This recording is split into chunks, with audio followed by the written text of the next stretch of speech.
telling me that I should throw it all away. Fight so hard, my heart is hardly helpless. Find myself so desperate on my knees to break. And I hear the voice of an angel telling me not to lay it down.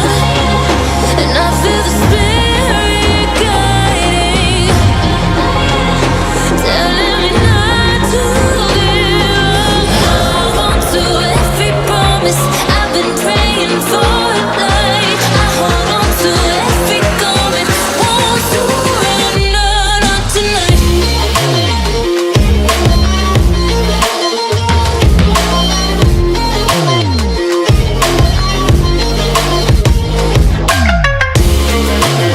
Assalamualaikum warahmatullahi wabarakatuh, Kang Bro. Ketemu mana dengan Iwan beneran, Cak. Di video ini IWB akan membeberkan ke sampean semuanya bagaimana gebrakan Yamaha yang ngamuk tenan, Cak. Jadi sampean harus tahu kabar yang paling baru dan paling fresh.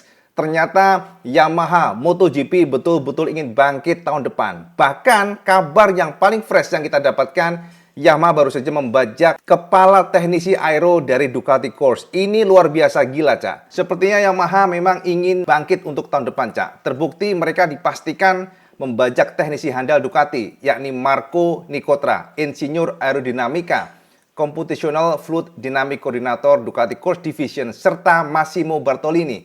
Jadi keduanya ini adalah orang penting pengembangan Ducati. Marco dipercaya akan menjadi orang penting yang bertanggung jawab terhadap pengembangan aero di Yamaha di masa depan. Marco sendiri sudah mulai fokus terlihat mengembangkan YZR M1 dan Bartolini akan bergabung dengan struktur Yamaha di MotoGP yang dipimpin oleh Kazutoshi Seki. Marco Nicotra yang pernah menjabat sebagai teknisi di Formula One di Scuderia Toro Rosso ini nantinya akan bertanggung jawab penuh kepada bos Yamaha MotoGP yakni Takahiro Sumi. Sosok yang dianggap penting di Ducati karena menjadi manajer teknis Ducati Desmo ini akhirnya mulai tahun depan dipastikan akan bergabung dengan pabrikan Garbutala. Sepertinya, Cak, Yamaha betul-betul ingin nge-push pengembangan M1 dengan para teknisi Ducati yang tentunya menjadi penegas bahwa Yamaha ingin bangkit tahun depan. Yamaha betul-betul berusaha keras untuk mencari data. Bisa kita katakan, ini adalah sebuah usaha Yamaha untuk mencari atau ya mengambil data dari Ducati. Karena mereka tahu bahwa kedua orang ini adalah orang yang memiliki peran penting di Ducati. Yakni Marco Nicotra dan Massimo Bartolini adalah orang yang terlibat cukup lama di Ducati. Dan mereka ternyata di tahun depan bersama Yamaha. Ini sebenarnya adalah sebuah usaha yang sangat kita nanti. Karena kita tahu bahwa Yamaha memang harus melibatkan orang-orang Eropa. Dan ini sesuai dengan permintaan Fabio Quartararo. Yang mana Fabio ingin Yamaha semakin banyak melibatkan orang Eropa. Sudah cukup lama sebenarnya di tahun 2015. Sejak itu semua tim sekarang sudah menggunakan Unified Software dari Marchetti Marelli dan orang-orang inilah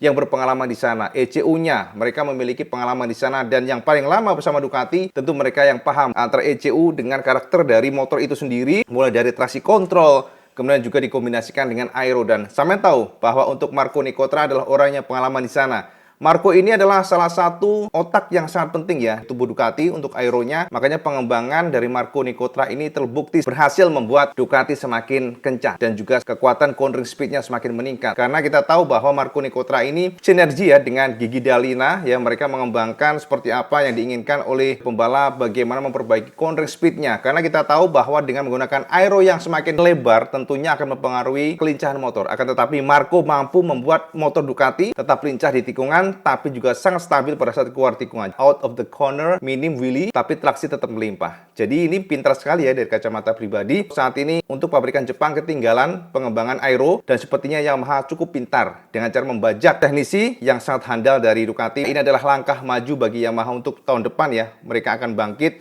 Apalagi di sana akan ada beberapa pembalap yang luar biasa seperti Alex Rins dan tentu Fabio Quartararo yang sudah pengalaman dengan Yamaha. Jadi ini adalah sebuah gebrakan, sebuah langkah yang menurut IWB sangat cerdas, Cak.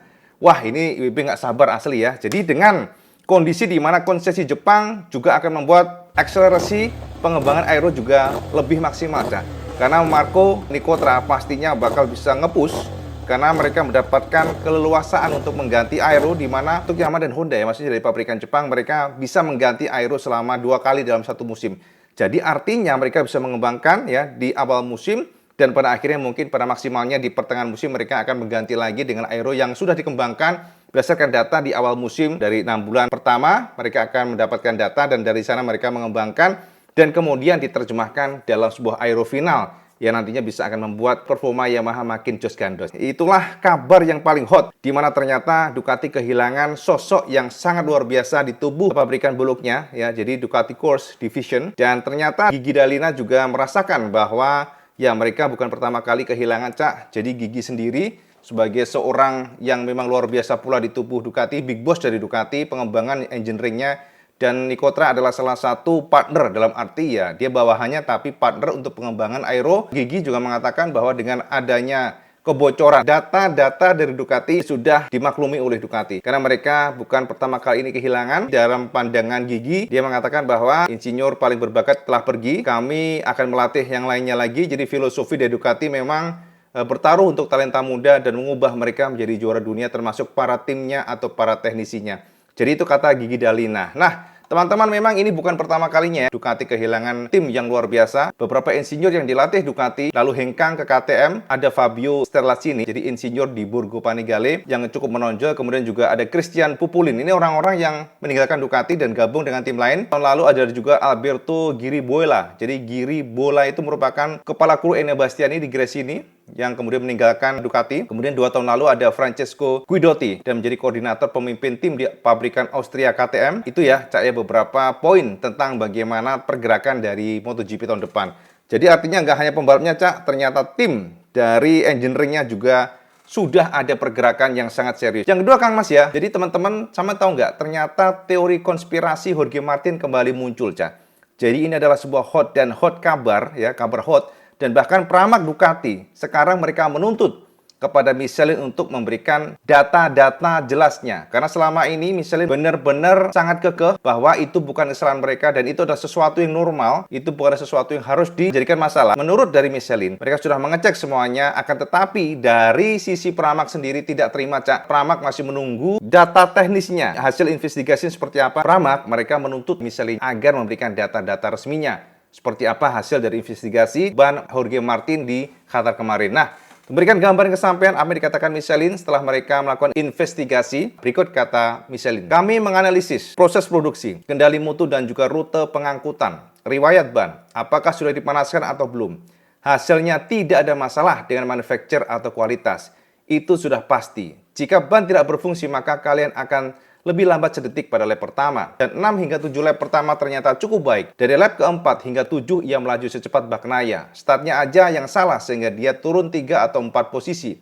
Jika ban tidak berfungsi, kalian tidak dapat melakukan ini. Selebihnya adalah faktor-faktor dalam balapan yang menyebabkan ban belakang drop dan kemudian ban depan menyusul mengakibatkan dia menjadi lambat sedetik pada akhir-akhir lap. Mengenai kualitas itu tidak benar. Aku mengundang semua pembalap, teknisi, jurnalis untuk datang ke Prancis dan melihat di mana dan bagaimana ban diproduksi. Kami melakukan upaya besar untuk memastikan kontrol kualitas maksimal dan memastikan ban berfungsi dengan baik.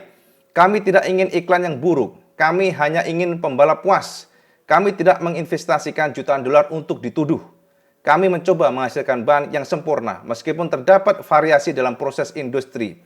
Jika berbicara tentang ban yang digunakan dalam kondisi ekstrim, ini bukanlah ban untuk jalan raya yang bekerja dengan cara yang sama pada tekanan 1,7 atau 2,2 bar, tetapi ban dengan tingkat teknologi yang sangat tinggi yang dapat menahan suhu 150 derajat pada 350 km per jam. Mereka seperti gelang karet dan bereaksi tergantung pada bagaimana diperlakukan.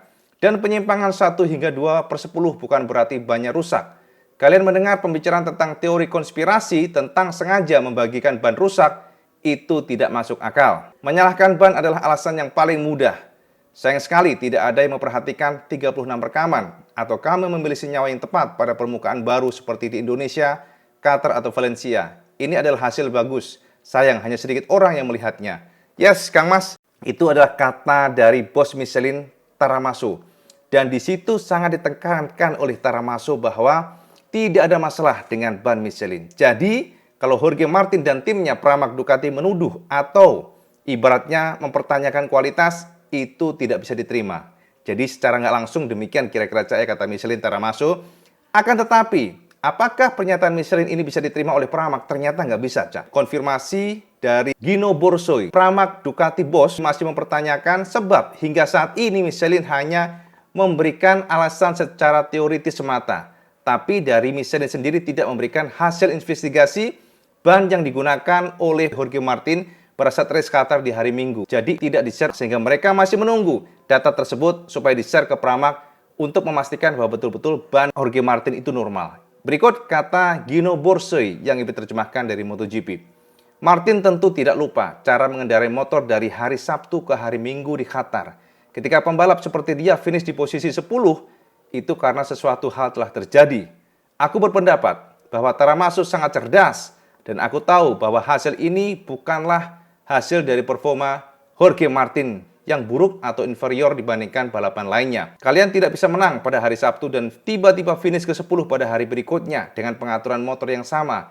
Itu tidak mungkin. Dan patut dicatat, analisis yang kami lakukan di Pramak melibatkan Ducati menunjukkan tidak ada kesalahan ataupun masalah pada cara dia atau Martin membalap atau menyeting motor saat race hari Minggu di Qatar. Memang betul, analisis awal terhadap desain ban telah dilakukan dan Michelin mengatakan tidak ada kesalahan selama produksi. Oke, kami setuju dengan itu, tapi kami masih menunggu analisis lengkap sebulan setelah balapan. Jadi kami masih menunggu hasil investigasi dan penelitian ban Jorge Martin. Segala sesuatunya berjalan seiring berjalannya waktu dan terkadang kita tidak dapat sepenuhnya mengendalikan segalanya. Aku rasa hasil hari Minggu sangat mengejutkan setelah hasil race spektakuler di hari Sabtu.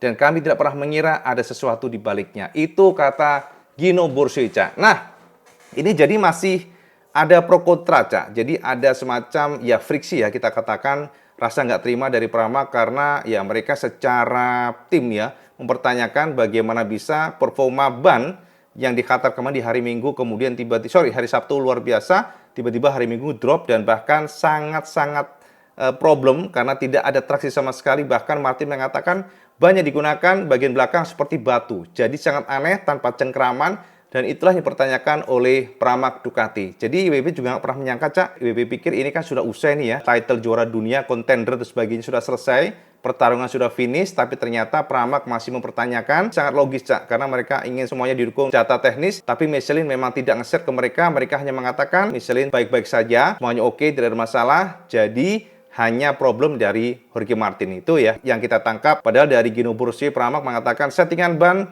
sama, settingan motor sama, settingan lain-lainnya sama, bahkan melibatkan Ducati pun ternyata semuanya sama. Jadi tidak mungkin rasanya jika yang problem dari tim atau dari motornya ataupun Martin. Ini kita tunggu saja, Cak, sebab informasinya akan ada pertemuan di bulan Januari ini ya, nanti bulan depan antara Pramak dan juga Michelin. Kita lihat saja seperti apa perkembangannya, Cak. Nyambung tentang Michelin, Cak. Tahu nggak sampean, ternyata aturan ban yang sampean tahu sendiri ya, saat ini ada aturan ban di mana para pembalap yang nyeting tekanan bannya terlalu rendah dari standarnya yakni 1,88 bar akan didiskualifikasi tahun depan. Akan tetapi, Cak, ternyata aturan ini memang masih dalam proses untuk penggodokan, mengingat banyak sekali komplain tentang ini. Dan tentu saja di Dorna mereka cukup gelisah ya, Cak, soalnya mereka merasa bahwa dengan adanya aturan tahun depan pastinya akan membuat semua kondisi dalam arti untuk pertarungannya, duel-duelnya juga akan berpengaruh, Cak. Makanya Dorna, Carlos Ezpeleta, mereka saat ini sedang berbicara dengan Michelin, mereka sedang berdiskusi dengan Michelin,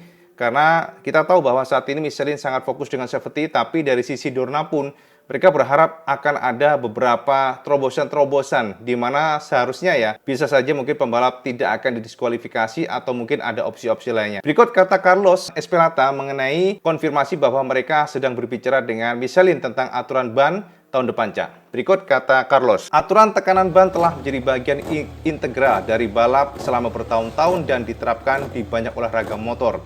Aku yakin Michelin adalah pemasok ban terbaik yang pernah ada dan kami harus sangat menghormati mereka karena mereka adalah ahlinya. Topik tentang alasan aturan tekanan dan minimum ini disarankan oleh pabrikan dan Michelin untuk alasan keselamatan. Sayangnya hal ini menjadi masalah yang sangat sensitif karena banyak pembalap dan tim yang berlomba dengan tekanan yang sangat rendah dengan cara yang tidak aman dan kami harus menetapkan batas minimum.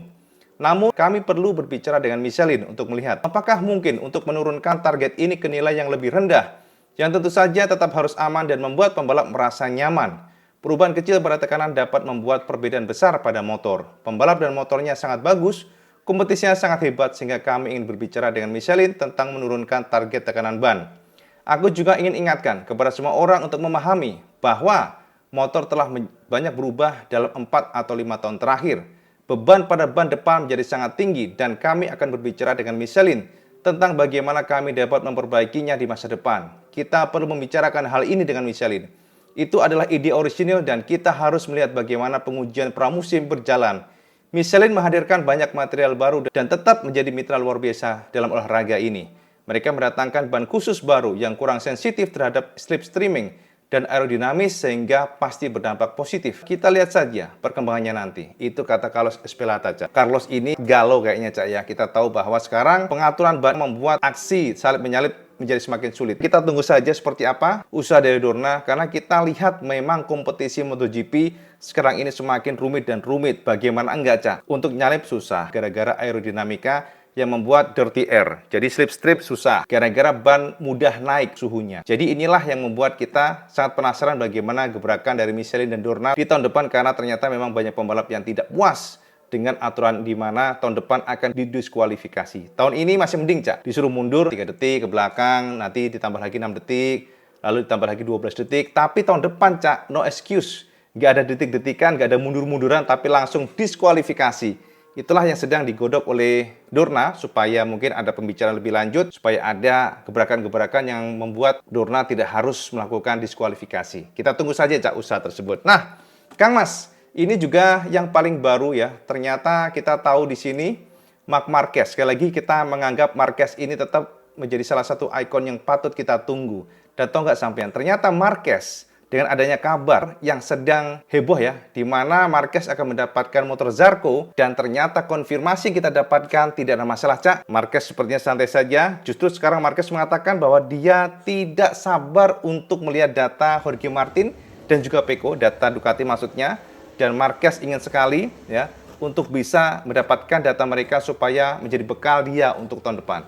Nah, ini kata Marc Marquez setelah dia jajal Ducati tanpa membeberkan bagaimana feelingnya di atas mesin Ducati. Berikut kata Marc Marquez. Selamat kepada Pecco, ia telah menguasai tugas tersulit yang bisa dilakukan seorang pembalap, yakni mempertahankan gelar juara dunia. Sangat sulit untuk meraih gelar, namun jauh lebih sulit untuk mempertahankan, dan dia melakukannya. Meski Jorge Martin memberikan banyak tekanan padanya.